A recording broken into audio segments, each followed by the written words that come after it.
My name is Marie-Francoise Theodore. I guess I felt a little trepidatious. I wasn't sure. Whenever you see voodoo, you never know how it's going to be depicted.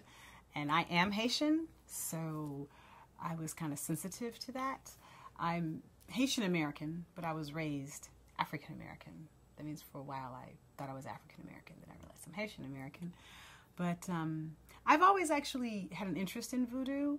And I've known about it, and I was familiar with Maya Daren's work, the field work she did. She's like an experimental filmmaker who did a lot of work on voodoo.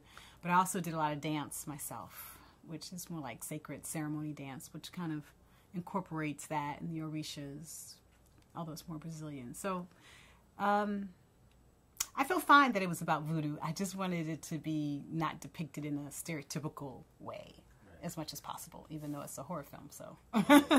I didn't really get too much involved in the voodoo part, mainly because my character, she's a doctor who has just really completely embraced Western medicine, and my character feels that it's more important for the people to not necessarily be so embroiled in what I probably consider a primitive practice that isn't helping them, and then I'm bringing Western medicine to them. So my character actually, even though she does speak Creole, which I loved being able to do, well, even though she does speak Creole, she's not necessarily, she's more Westernized, and she wants to bring the people up to Western medicine and have them leave the old practices behind. Now, I did mention it to my sisters, and they laughed, and they said, "Oh, that'd be right up your alley." I said, I know, I should be like the mambo. I should be the voodoo woman, but it's okay.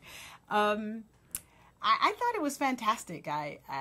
You know, my only concern was like the language. I had to check to make sure that it was correct, because I think they used Google Translate and some of the things were backwards. I'm like, did he mean that? I'm going to change it and see if he corrects me. And then he didn't correct me. And then he was like, "Oh, did you change it?" I said, "Yeah, it wasn't quite right." He goes, "Oh, good." I was like, "Okay, good. Got that right."